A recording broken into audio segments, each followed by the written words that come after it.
All right, so today I am starting a new build. It is a table for behind the couch if you have your couch against a wall.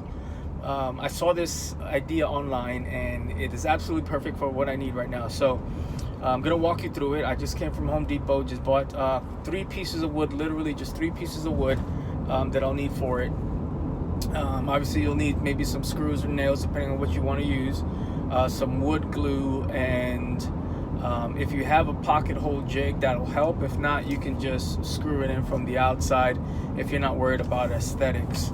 Now, this is going to be very simple, meaning I'm not going to get crazy with it and put shelves on the side. It's just going to be a couple of planks of wood on the side, one on the top, a brace across the bottom back and maybe across the top back to keep it from wobbling, and then some holes on the top where I can insert some charging ports for USB charging or just regular charging. So that way I'll have access to an outlet from on top of the couch as opposed to not having access because they're behind the couch. All right, so almost home. I'm gonna go ahead and set up a tripod or something so I can record a little bit and show you how it's done later. All right, so here we are back in my shop. So here are the supplies. But before I get into the supplies, let's go over some equipment list. So I have machines, right? I have my miter saw where I can cut size. I have a table saw. But this is so simple, really. All you need is a hand saw. I mean, it doesn't take long. So this is really the only cutting tool that you'll need for this, as long as you buy the wood in the dimension that you wanted in. So I decided I want the top board to be about 7 inches, 6 inches. I went ahead and bought a what's it called, a 1x7, and this is a select pine board. It's a little bit more expensive, not that expensive. This was about 20 bucks for this board, and the only reason I got this as opposed to the common board is because theirs was currently jacked up, and I didn't want to use that warped Home Depot wood.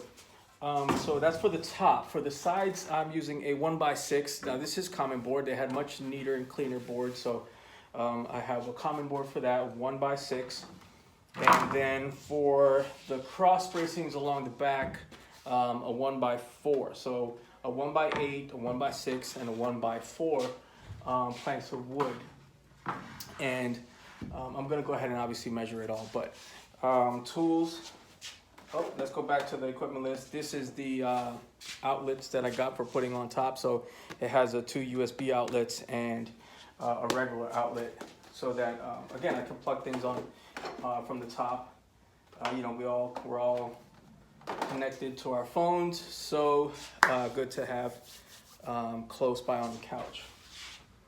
As far as safety equipment, just as a disclaimer, because I don't want none of y'all telling me that I taught you how to do this and y'all got hurt because there was something lacking, and I won't talk about what that is, but basically if you're going to use heavy machinery, these are loud, so you might want to have some hearing protection and definitely some eye protection, because wood does fly, and I have been hit in the face with wood before, little pieces. And obviously if you want to use gloves, you can use gloves. Now, I had a little accident earlier this year, or last year, where I chopped a nice little piece of my thumb off. The gloves didn't really help, but they're good for just handling raw material and raw wood, so you don't get any little splinters. All right, so with that said, other thing that you can use against, like I mentioned, is the pocket hole jig, so that you don't have any screws showing. But again, if you're not worried about aesthetics, just go ahead and screw them all from the outside. So I'm gonna go ahead and measure everything out now. I have my little pencil, my little tape measure, and thank you, Jazzy. And I'll get to measuring and start cutting and walk you through.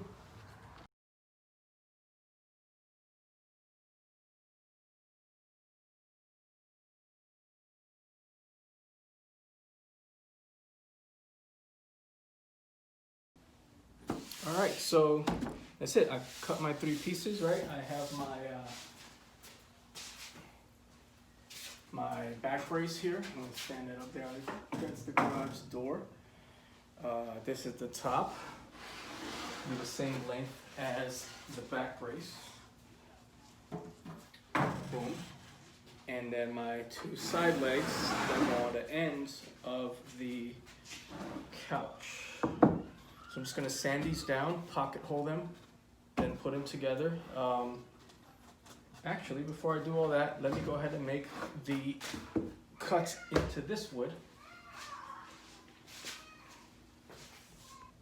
Okay, so something I mentioned earlier that I have to take into account that if you don't have certain tools, you may not be able to do this part so easily. What you'll need for this is basically some type of drill and a jigsaw to cut out the slots in this wood so that you can mount that in there. Otherwise, you'll just have to have just a plain tabletop. So at this point, I'm going to measure this out, the dimensions of this, and then cut it out, cut the holes out there. I already measured it where I want it. So yeah, gonna do that. Yeah, so at this point I am measuring out how big the slot needs to be, using the drill to cut some holes, to allow the jigsaw to go in and maneuver around to fit the piece. And it's a trial and error process, so good luck.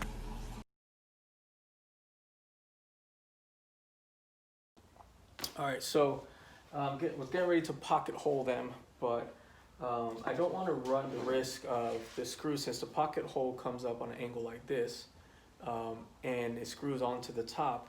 What happens sometimes is that because it's on an outward angle, it will come out the other side, on the exposed side, and we don't want that. So instead of doing all that, I'm just going to go ahead and not worry about the screws being exposed, and just drill it from the top down, and then then bracing it in the center so it's not wobbly. So I'm just going ahead and skip the pocket holing and just mount it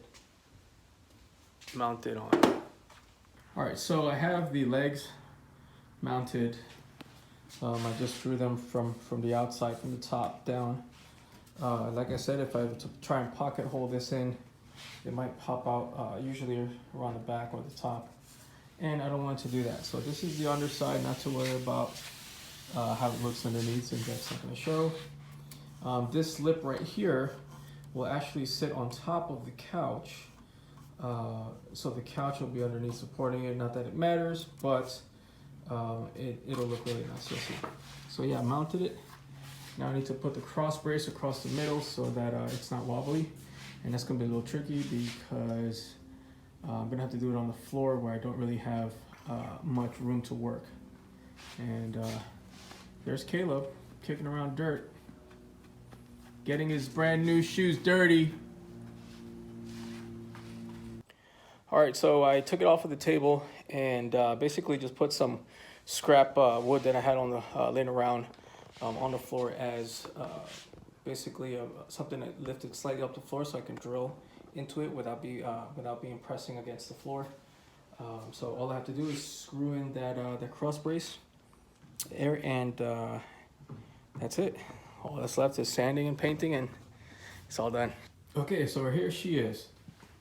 This is a behind the sofa tabletop with two holes cut out for power outlets that I bought to insert there.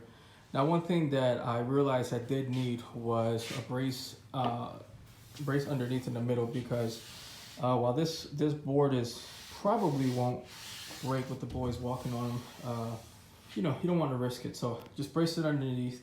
Now guaranteed won't snap down the middle. Much more secure, not wobbly at all. And let's go see how it looks behind the couch. What's up, buddy? All right, so here we are. This is what it looks like. The tabletop behind the couch have both of the outlets in there. Now I have somewhere for my speakers and somewhere for my drinks, since I don't have end tables. And what do you think? Let me know.